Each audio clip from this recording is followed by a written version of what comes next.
नमस्कार दोस्तों, मैं आराध्या शर्मा स्वागत करती हूँ आप सभी का आपके अपने YouTube चैनल प्रतिष्ठा एकेडमी 2.0 पर। देखिए, क्लास शुरू करने से पहले सबसे पहले आप लोगों से कह दूं कि जितने लोग भी क्लास को देख रहे हैं, अगर क्लास अच्छी लगती है तो प्लीज लाइक कर दीजिएगा। एंड चैनल पर अगर नए हैं, चैनल को अभी तक सब्सक्राइब नहीं किया है तो चैनल को सब्सक्राइब करके बेल आइकन जरूर प्रेस कर लें, जिससे कि आपको आगे की क्लासेस का नोटिफिकेशन मिलता रहे। ठीक है, यहाँ पर पूरा एकदम डिटेल में सिविक्स और हिस्ट्री चल रहा है, मतलब कि जीएस का पोर्शन यहाँ पर पूरा आपको डे बाय डे मिल रहा है यहाँ पर डिटेल में। ठीक है, चलिए, तो अगर आप जीएस को पढ़ना चाहते हैं, डिटेल में पढ़ना चाहते हैं, क्रम वाइज पढ़ना चाहते हैं, तो आप इस चैनल को जरूर से जरूर सब्सक्राइब कर लें। ठीक है, तो चलिए भाई, आज का टॉपिक है अनुसूचियाँ। अनुसूचियाँ हम फर्स्ट पार्ट में पढ़ चुके हैं। अब हमें ये सेकेंड पार्ट में आधी जो रह गई थी उनको सेकेंड पार्ट में कंप्लीट करना है। ठीक है, जैसा कि हमने जाना था कि अनुसूचियां जो है वर्तमान में 12 हैं। मूल संविधान में अनुसूचियों की संख्या 8 हुआ करती थी। ठीक है, बाद में 4 और जोड़ी गई और इनकी संख्या वर्तमान में कितनी हो गई? 12 हो गई। ठीक है, 12 हो गई। और आज हमें 6 हम पहले की पार्ट में पढ़ चुके हैं, फर्स्ट पार्ट में, और सेकेंड पार्ट में आज हमें बाकी की 6 पढ़नी है। ठीक है, तो चलिए भाई शुरू करते हैं। यहाँ पर डाल लीजिए अनुसूचियां।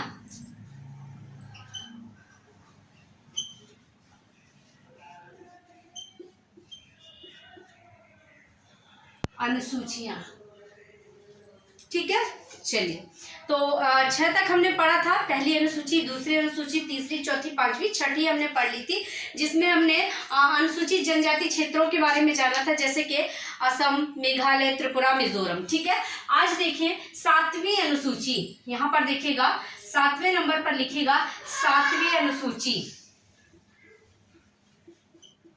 7वीं अनुसूची, चलिए भाई देखिएगा 7वीं अनुसूची जो है ये किससे संबंधित है? तो 7वीं अनुसूची में लिखिएगा संघ सूची, राज्य सूची, राज्य सूची एवं समवर्ती सूची, एवं समवर्ती सूची, समवर्ती सूची।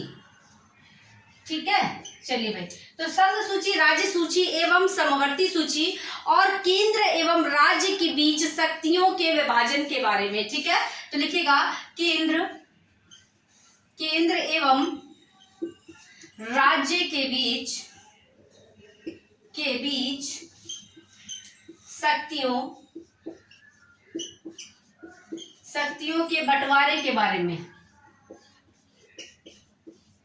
ठीक है, बंटवारे के बारे में आई बात समझ में? तो 7वीं जो अनुसूची है ये केंद्र सूची, संघ सूची, राज्य सूची और समवर्ती सूची से संबंधित है।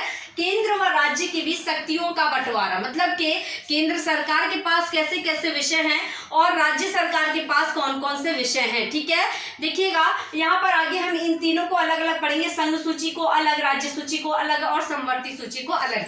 जानेंगे कि आखिरकार संघ सूची का मतलब क्या है, राज्य सूची का मतलब क्या है और केंद्र सूची, कैसे कैसे विषय हैं जो संघ सूची के अंतर्गत आते हैं, कैसे कैसे विषय हैं जो राज्य सूची के अंतर्गत आते हैं, और कौन कौन से विषय हैं जो समवर्ती सूची। समवर्ती सूची का मतलब है राज्य और केंद्र दोनों का मिला जुला मैटर। ठीक है, जो मैटर दोनों के पास होते हैं, जो विषय दोनों के पास होते हैं, मतलब दोनों मिलकर काम कर सकते हैं, उसे कहते हैं समवर्ती सूची। ठीक है, तो चलिए भाई नंबर 1 डाल लीजिए यहाँ पर समवर्ती सूची, नंबर 1 पे डालिए संघ सूची,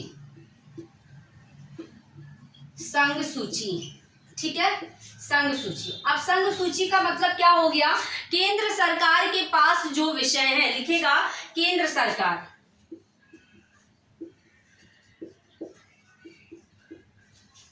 के पास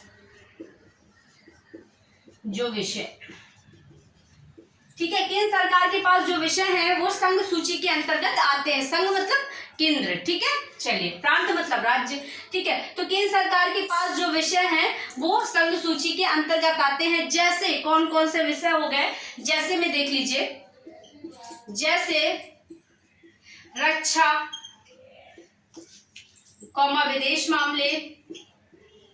विदेश मामले, ये भी केंद्र सरकार के हैं। विदेशी मामले,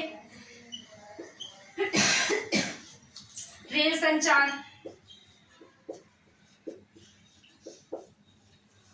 मुद्रा आदि। ठीक है, ऐसे बहुत सारे मैटर्स हैं, बहुत सारे मामले हैं जो कि केंद्र सरकार के पास हैं। कुछ मैंने यहाँ पर आपको बताए हैं, जैसे कि ये मामले रक्षा, विदेश मामले, रेल संचार, मुद्रा आदि। ठीक है, आई बात समझ में। तो ये मैटर्स जो है, ये ऐसे मैटर्स ये केंद्र सरकार के पास है। अब दूसरे नंबर पे देखिएगा राज्य सूची, लिखिएगा राज्य सूची।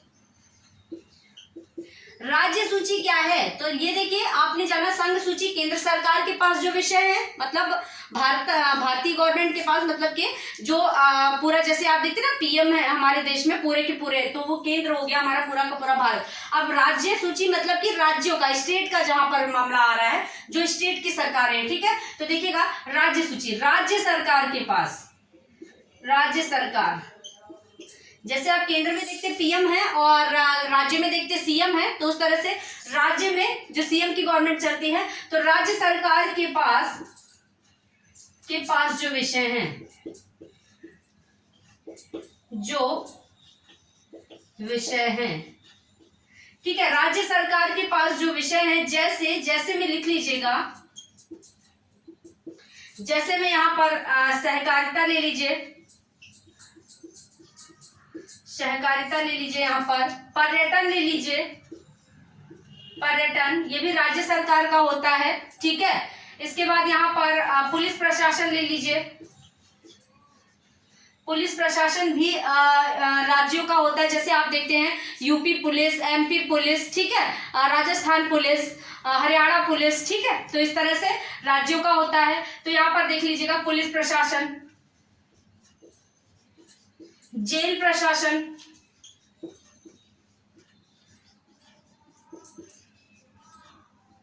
जन स्वास्थ्य,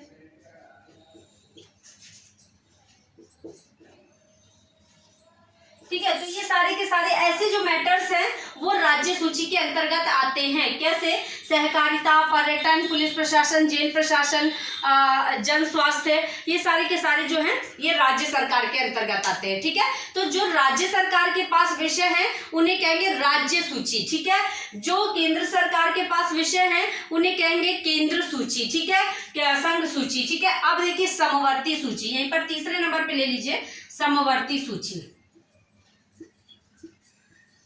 समवर्ती सूची, समवर्ती सूची का मतलब क्या हो गया? समवर्ती सूची का मतलब हो गया बेटा कि केंद्र और राज्य दोनों का मिला जुला मैटर, जो केंद्र के पास भी है विषय और राज्य के पास भी, जिन विषयों पर केंद्र भी काम कर सकता है और राज्य भी। ठीक है, तो लिखिएगा केंद्र और राज्य सरकार,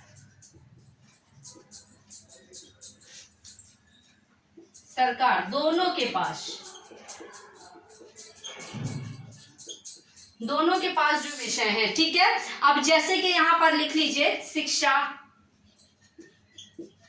जैसे शिक्षा,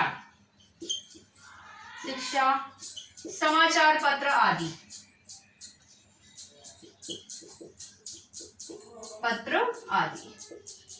ठीक है। चलिए भाई, तो ये हो गया समवर्ती सूची में। ठीक है, तो समझ आ गई सातवीं अनुसूची। सातवीं अनुसूची जो है वो संघ सूची, राज्य सूची और समवर्ती सूची से रिलेटेड है। इसके अंदर जैसे कि केंद्र सरकार के पास जो विषय है वो संघ सूची, राज्य सरकार के पास जो विषय है वो राज्य सूची, दोनों के पास जो विषय है वो समवर्ती सूची के अंतर्गत आते हैं। ठीक है, तो ये हो गई सातवीं अनुसूची। चलिए भाई, इसको हम याद कैसे करेंगे? तो देखिएगा, इसको ऐसे याद कर सकते हैं कि 7 केंद्र और राज्य, देखिए राज्य और केंद्र दोनों साथ मिलकर काम कर रहे हैं ना, समवर्ती सूची साथ मिलकर काम कर रहे हैं ना, तो साथ कहां पर? 7 से हम 7 बना लेंगे। ठीक है, 7 से हम 7 बनाते हैं तो 7 जो है वो समवर्ती सूची के अंतर्गत आता है। ठीक है, चलिए भाई नेक्स्ट देखते हैं आगे।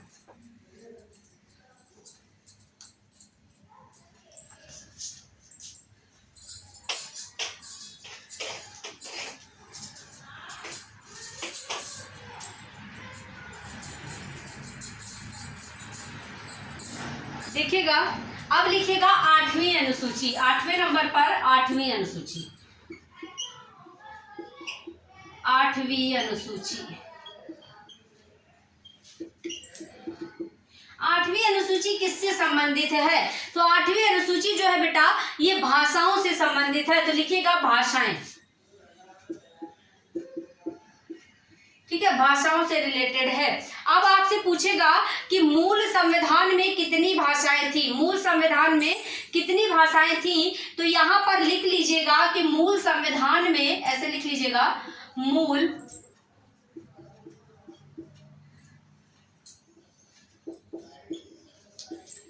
बहुत मोस्ट इंपॉर्टेंट है ये, 14 भाषाएं,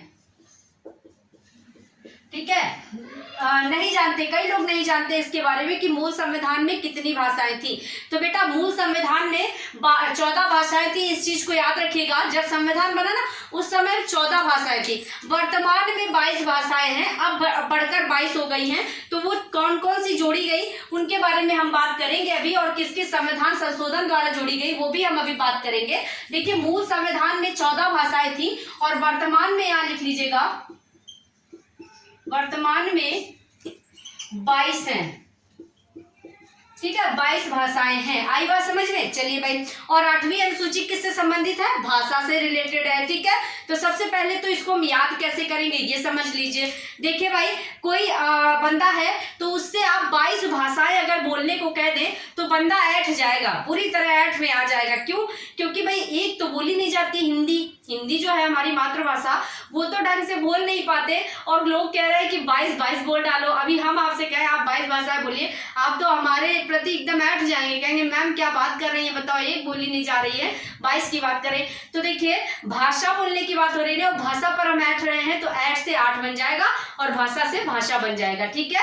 तो 8वीं अनुसूची जो है वो भाषा से रिलेटेड है, ठीक है, 8 से 8। चलिए नेक्स्ट देखिए यहाँ पर, अब हम देखते हैं कि ये पहले 14 थी, बाद में 22 हो गई, तो कौन सी किस संविधान संशोधन द्वारा जोड़ी गई? तो देखिएगा यहाँ पर सबसे पहले 21वें संविधान संशोधन द्वारा, 21वें संविधान, अब ये संशोधन कब हुआ? 21वां संविधान संशोधन 1967, ठीक है, 1967 में हुआ। इसके द्वारा सिंधी भाषा जोड़ी गई। कौन सी? सिंधी लिख लीजिएगा यहाँ पर, सिंधी, ठीक है। चलिए भाई नेक्स्ट देखिएगा, ये सिंधी भाषा जोड़ी गई। नेक्स्ट देखिएगा अगला 71वें संविधान संशोधन द्वारा, 71वें संविधान संशोधन, यहाँ पर ऐसे ही लिखते चलिएगा। 71वां संविधान संशोधन कब हुआ? तो ये 1992 द्वारा, 1992 द्वारा नमक, 3 भाषाएं जोड़ी गई, नेपाली, मणिपुरी, कोंकणी, जिसे आप नमक से याद कर सकते हैं। न से नेपाली, मा से मणिपुरी और का से कोंकणी, ठीक है। तो लिखिएगा नेपाली, नेपाली, मणिपुरी और कोंकणी, कोंकणी, ठीक है, नमक से याद रखेंगे, ठीक है। चलिए नेक्स्ट देखते हैं। नेक्स्ट है यहाँ पर 92वें संविधान संशोधन, 92वें संविधान संशोधन 2003 द्वारा जोड़ी गई। 2003 द्वारा कौन सी भाषाएं जोड़ी गई? तो यहाँ पर 4 भाषाएं जोड़ी गई। कौन कौन सी? देखिएगा मैथिली, पहले डोंगरी लिख लीजिए, डोंगरी, मैथिली, मैथिली, संथाली और बोडो, बोडो, ठीक है। तो ये 4 भाषाएं जोड़ी गई, डोंगरी, मैथिली, संथाली और बोडो। देखिए डमरू सब बजाओ, ठीक है। तो डा से डोंगरी हो गई, माँ से मैथिली हो गई, स से संथाली और बजाओ से बोडो हो गई, ब से बोडो हो गई, ठीक है। तो इस तरह से आप ये 4 भी याद कर लेंगे, जो कि 92वें संविधान संशोधन 2003 द्वारा जोड़ी गई। तो ऐसे बढ़ते बढ़ते 4 ये 8 भाषाएं बाद में जोड़ी गई करके 22 हो गई वर्तमान में, पहले थी 14, ठीक है। आई बात समझ में? तो ये होती है हमारी 8वीं अनुसूची कंप्लीट। चलिए 9वीं की ओर बढ़ते हैं। लिखिएगा यहाँ पर 9वीं अनुसूची, 9 पे देखिएगा 9वीं अनुसूची, ठीक है। चलिए भाई 9वीं अनुसूची कब जोड़ी गई? तो देखिएगा ये जो अब 9वीं अनुसूची जोड़ी गई, ठीक है, ये क्योंकि बाद में पहले तो 8 थी ना मूल संविधान में, अब बाद में 4 और जोड़ी गई, वर्तमान में 12 हो गई। तो अब ये जो 4 बाद में जोड़ी गई ना, ये आपको पढ़नी पड़ेगी, क्योंकि ये किसी न किसी संविधान संशोधन द्वारा जोड़ी गई। भाई मूल संविधान में तो कोई संशोधन ही नहीं हुआ, ऐसे ही सबके सब ऐड कर दिए गए, लेकिन बाद में जो भी जोड़ा गया उसमें संशोधन करके तब जोड़ा गया। संविधान तो पहले लिखा जा चुका है ना, है ना। चलिए भाई, तो देखिए 9वीं अनुसूची जो है ये प्रथम संविधान संशोधन द्वारा, देखिए भाई 8 अनुसूचियां थी और 1950 में हमारा संविधान लागू हुआ।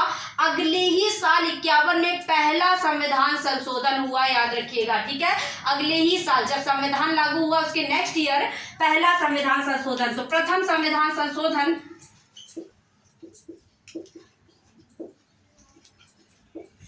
कब हुआ? ये 1951 में, अभी बताया 1951 में प्रथम संविधान संशोधन 1951 द्वारा जोड़ी गई है, ठीक है। क्या है इसमें? तो इसमें संपत्ति अधिग्रहण से संबंधित विषय है, ठीक है। लिखेगा संपत्ति अधिग्रहण, संपत्ति अधिग्रहण से संबंधित विषय है, ठीक है। चलिए भाई, तो ये हो गई 9वीं अनुसूची। इसको कैसे याद कर सकते हैं? इसको याद कर सकते हैं, देखिए संपत्ति की बात हो रही है ना, अब किसी दूसरे की संपत्ति कोई आपसे कहे आप जबरदस्ती ले लीजिए तो आप उस पर नो बोलेंगे, ठीक है, नहीं लेंगे अगर ईमानदार हैं तो नो से हम 9 बना लेंगे, 9 से 9, और संपत्ति की बात हो रही तो संपत्ति अधिग्रहण यहाँ पर हो जाएगा, ठीक है। इसमें न्यायिक पुनरावलोकन से निषेध विषय है, ठीक है। चलिए भाई, निषेध विषय है, याद रखिएगा। नेक्स्ट देखते हैं हम, यहाँ पर 9 अनुसूचियां हो चुकी हैं। नेक्स्ट देखते हैं 10वीं जो अनुसूची है ना, ये 52वें संविधान संशोधन 1985 द्वारा जोड़ी गई, ठीक है। तो लिखिएगा 10वीं अनुसूची, यहाँ पर डालिएगा 10 पे डालिएगा 10वीं कब जोड़ी गई? तो क्योंकि ये भी बाद में जोड़ी गई तो किसी न किसी संशोधन द्वारा जोड़ी गई होगी, है ना। तो लिखिएगा 52वें संविधान संशोधन, 52 52वें संविधान संशोधन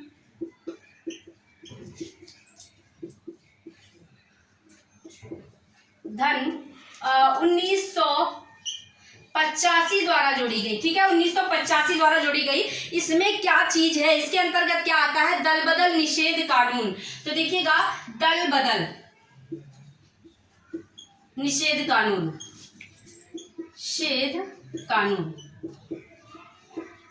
दल बदल निषेध कानून से संबंधित है ये 10वीं अनुसूची। अब दल बदल का मतलब आप सोचेंगे कि आखिरकार दल बदल का मतलब क्या है? दल बदल का मतलब है जैसे पहले के टाइम में लोग 2-2 पार्टियों को ज्वाइन कर लेते थे एक साथ, लेकिन ये संशोधन करके 10वीं अनुसूची जोड़ी गई और यहाँ कह दिया गया कि आप कोई दल बदल नहीं कर सकते, एक पार्टी में है तो दूसरी को ज्वाइन नहीं कर सकते, ठीक है। आई बात समझ में? ये है दल बदल निषेध कानून। चलिए भाई, नेक्स्ट यहाँ पर देखिएगा 11वीं अनुसूची। देखिए 10वीं कब जोड़ी गई? 52वें संविधान संशोधन 1985 द्वारा। 11वीं कब जोड़ी गई? तो ये 73वें संविधान संशोधन, 73वें संविधान संशोधन, और ये कब हुआ? 1993 द्वारा जोड़ी गई, ठीक है। 73वें संविधान संशोधन 1993 द्वारा जोड़ी गई। और इसमें क्या चीज है? तो इसमें पंचायती राज व्यवस्था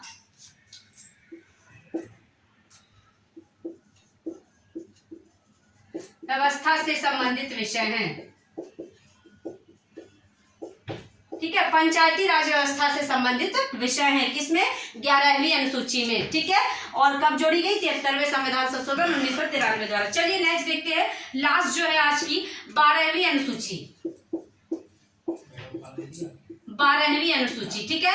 ये कब जोड़ी गई? तो ये नेक्स्ट दूसरा ही जो अगला ही संविधान संशोधन हुआ, 74वां संविधान संशोधन, 74वां, ठीक है। कब हुआ ये भी 1993 द्वारा हुआ, 74वां संविधान संशोधन। और इसमें क्या चीज है? तो इसमें नगरीय स्वशासन से संबंधित विषय है, ठीक है। नगरीय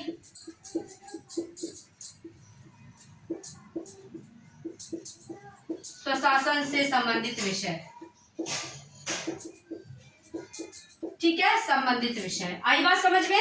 तो चलिए 12वीं अनुसूची जो है ये 74वें संविधान संशोधन 1993 द्वारा नगरीय स्वशासन से संबंधित विषय है। 11वीं जो है 73वें संविधान संशोधन, 10वीं 52वें संविधान संशोधन और 9वीं प्रथम संविधान संशोधन। तो ये 4 बाद में ऐड करी गई, मूल संविधान में 8 ही अनुसूचियां थी। तो आज ये स्क्रीनशॉट ले लीजिए चाहे तो आज ये आपका अनुसूचियों का टॉपिक कंप्लीट होता है। तो फिर मिलेंगे नेक्स्ट टॉपिक के साथ। चलिए तब तक के लिए सभी को टाटा बाय बाय, नमस्कार।